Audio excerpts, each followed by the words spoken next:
जय श्री गणेश। नमस्कार, मैं आचार्य संजय द्विवेदी। मेरे समस्त प्रबुद्ध दर्शकों का मेरे चैनल पर हार्दिक स्वागत है।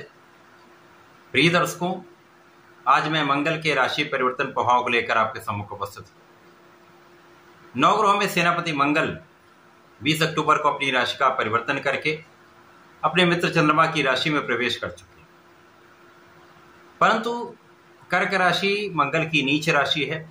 इस प्रकार से मंगल का अपनी नीच राशि में प्रवेश हो चुका है। अब जैसा कि ज्योतिषीय नियम है, जब भी कोई ग्रह नीच राशि में होता तो उसका प्रभाव निर्बल हो जाता है, उसकी क्षमता में, उसके सामर्थ्य में, उसके बल में कमी आ जाती तथा उस ग्रह का नकारात्मक प्रभाव अधिक हो जाता है। अब क्योंकि मंगल इस जगत में ऊर्जा का प्रवाह करते हैं, ऊर्जा के स्रोत हैं, क्षमता के कारक हैं, साहस के कारक हैं, पराक्रम के कारक हैं, भाई के कारक हैं, हमारे शरीर में बहने वाले रक्त के कारक हैं, परंतु ये लड़ाई झगड़े वाद विवाद के कारक भी हैं। क्योंकि ये सेनापति हैं, सेनापति के समान ही इनका शौर्य है, सामर्थ्य है, क्षमता है, सैन्य क्षमताओं के कारक मंगल है। जब मंगल अपनी नीच राशि में होंगे तो ये किस प्रकार का प्रभाव देने जा रहे हैं, आज मैं तुला राशि के लिए मंगल के इस राशि परिवर्तन का किस प्रकार का प्रभाव प्राप्त होगा, किन भावों में वृद्धि होगी, अथवा यदि कहीं पर कोई समस्या आ रही है तो उसका क्या निराकरण है, संपूर्ण विश्लेषण मैं पूर्ण तर्क के साथ करने जा रहा हूं। प्रिय दर्शकों, इस राशिफल को आप अपने लग्न तथा जन्म राशि दोनों के अनुसार देख सकते हैं, क्योंकि ये एक लंबा परिवर्तन है। सामान्यतः मंगल का एक राशि परिवर्तन 40 से 45 दिनों का होता है, परंतु इस बार मंगल कर्क राशि में पहुंचे हैं। यहाँ पर ये वक्री होंगे, वक्री होने के पश्चात एक राशि पीछे जाएंगे, उसके पश्चात ये पुनः कर्क राशि में आएंगे। इस प्रकार से 20 अक्टूबर को प्रारंभ होकर इनका जो गोचर काल है वो 21 जनवरी 2025 तक रहने वाला है। तुला राशि शुक्राचार्य की राशि है। शुक्राचार्य की राशि के लिए मंगल आपके सप्तम भाव के स्वामी है तथा धन भाव के स्वामी। सप्तमेश तथा धनेश का गोचर आपके कर्म भाव में प्रारंभ हो चुका है। वैसे तो दसम भाव जो केंद्र का भाव है, अत्यंत प्रबल भाव है, यहां पर समस्त ग्रहों का प्रभाव बढ़ जाता है, परंतु यहां पर मंगल जो एक बलवान ग्रह है, यहां पर दिग्बली भी होते हैं, परंतु ये नीच राशि में हो तो निश्चित रूप से यहां पर मंगल की स्थिति अच्छे होते हुए भी नकारात्मक प्रभाव यहां पर मिल सकता है। परंतु चूंकि ये चंद्रमा की राशि है तो चंद्रमा प्रत्येक 2.5 दिन में अपनी राशि का परिवर्तन कर लेते हैं। इस प्रकार से एक माह के अंदर ये 12 से 15 दिनों के लिए केंद्र में होंगे, जिससे मंगल का नीचत्व भंग हो जाएगा। जब मंगल का नीचत्व भंग होता है, जब जब ये नीच भंग रहेगा तो मंगल अत्यंत सकारात्मक प्रभाव देने वाले हैं, परंतु जब ये नीचे प्रभाव में रहेंगे तब इनका प्रभाव नकारात्मक भी प्राप्त होगा। तुला राशि के लिए मुख्य रूप से यहां पर आपका क्रोध बढ़ सकता है, जल्दीबाजी का गुण जो है आपका वो समस्या कर सकता है। किसी प्रकार की जल्दीबाजी के निर्णय करने से आपको बचना चाहिए, चाहे वो पारिवारिक निर्णय हो, चाहे वो व्यवसायिक निर्णय हो, आपके नौकरी का भाव हो या आपका प्रोफेशन हो।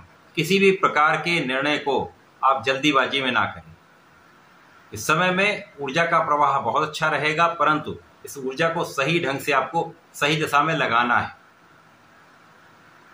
इसके साथ ही साथ वाणी पर नियंत्रण रखना है, क्योंकि वाणी के भाव के भी स्वामी मंगल ही। अब मंगल जहां पर वाणी भाव के स्वामी हो जाता है वहां पर वाणी कठोर हो जाती। व्यक्ति जब नकारात्मक प्रभाव में होता तो बड़ा ही ब्लंटली बात करता है, बड़ा कठोर बात करता है, जिसके कारण समस्याएं आती हैं। तो यहाँ पर परिवार के बीच में समस्या आ सकती है। परिवार के सदस्यों के बीच में आपको बहुत प्रेम पूर्वक यहाँ पर रहना होगा, आपसी संबंधों को समायोजित करना होगा। पारिवारिक संपत्ति से लाभ मिल सकता है, परंतु कहीं ना कहीं यहाँ पर भी आपके व्यवहार के कारण समस्या आ सकती है। इस समय में यदि आप जनता से संबंधित कार्यों में है, व्यापार में है, प्रोफेशन में है, अथवा सरकारी नौकरी में है, प्रशासन में है, मंत्री पद पर हैं, तो विशेष रूप से आपको सजग रहना चाहिए, क्योंकि इस समय आपके साथ वाद विवाद की संभावनाएं बढ़ सकती हैं। यहाँ पर आपका क्रोध तथा आपका जल्दीबाजी का कार्य कहीं न कहीं समस्या का कारण बनने वाला है। इस समय में बहुत संयमित रहें, धैर्य रखें, किसी भी कार्य में जल्दीबाजी ना करें। अपने नौकरी में विशेष रूप से यहाँ पर आपको सजग रहना होगा, सबके साथ समन्वय बनाकर चलना होगा, क्योंकि वाद विवाद आपकी इमेज को यहाँ पर नेगेटिव कर सकता है। इस समय में ज्ञान जब मंगल अच्छी स्थिति में होंगे तो आप का प्रभाव भी अच्छा रहेगा, लोगों के बीच में आपका सामंजस्य भी अच्छा रहेगा, ऊर्जा का सही उपयोग आप सही दिशा में कर पाएंगे, जिससे आपको लाभ भी मिलेगा, आपको अपने कार्य में सफलता भी मिलेगी। परंतु नीच राशि में होने के कारण और चंद्रमा की राशि में होने के कारण यहाँ पर कहीं न कहीं इसका दुष्प्रभाव भी प्राप्त होता रहेगा। इसी प्रकार से आपकी शिक्षा का भाव प्रभावित होगा। यदि आप अपनी शिक्षा के भाव में ऊर्जा को सही दिशा में लगा लेते हैं, किसी भी व्यर्थ के कार्यों में अपना समय व्यर्थ नहीं करते हैं, विशेष रूप से प्रेम संबंधों के लिए समय अच्छा नहीं, यहाँ पर विवाद ही बढ़ेगा, समस्या ही होगी। अतः इन संबंधों से दूर ही रहना आपके लिए श्रेयस्कर है। संतान पक्ष बलवान रहेगा, संतान अच्छी रहेगी, संतान से आपको लाभ भी मिलेगा, परंतु यहाँ पर संतान के साथ क्लेश की संभावना निश्चित रूप से रहती है। इस समय में ज्ञान से आपको लाभ मिलेगा, यहाँ पर आपकी शिक्षा, आपका जो आपकी एबिलिटीज है, आपकी योग्यता जो है आपको लाभ दिलाने वाली, परंतु यही शिक्षा ज्ञान का भाव अत्यंत प्रबल भी रहेगा। परंतु इसी के कारण कुछ समस्याएं भी आ सकती हैं। जब आपको अपने ज्ञान का अहंकार हो सकता, अपने शिक्षा का अहंकार हो सकता, अथवा ओवर कॉन्फिडेंस, ये आपके लिए समस्या का कारण बन सकता है। जो विद्यार्थीगण प्रतियोगिता परीक्षा दे रहे हैं, प्रतियोगिता परीक्षा की तैयारी कर रहे हैं, वहां पर विशेष रूप से आपको बहुत सावधान रहना होगा, संयमित रहना चाहिए, तो अपने आत्मबल को प्रबल करके आपको कार्य करना चाहिए, क्योंकि यहाँ पर आपका ओवर कॉन्फिडेंस समस्या का कारण बनेगा और यहाँ पर उसका परिणाम भी कहीं न कहीं कुछ नकारात्मक प्राप्त हो सकता है।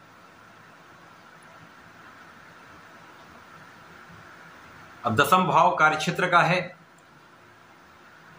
यहाँ पर कार्यक्षेत्र में निश्चित रूप से आपका सामर्थ्य आपको आगे बढ़ाने वाला होगा, परंतु यहीं पर यही सामर्थ्य विवाद का कारण भी बनता है। जब कोई आपको प्रोवोक करेगा तो इस प्रोवोकेशन के कारण, इस आपको उकसाने के कारण यहाँ पर विवाद होगा, समस्याएं होंगी।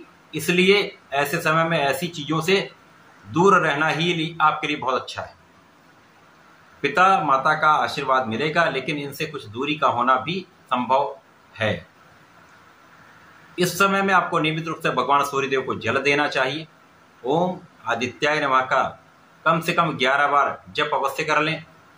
प्रत्येक मंगल शनिवार को हनुमानाष्टक तथा बजरंग बाण का पाठ निश्चित रूप से आपको करना चाहिए।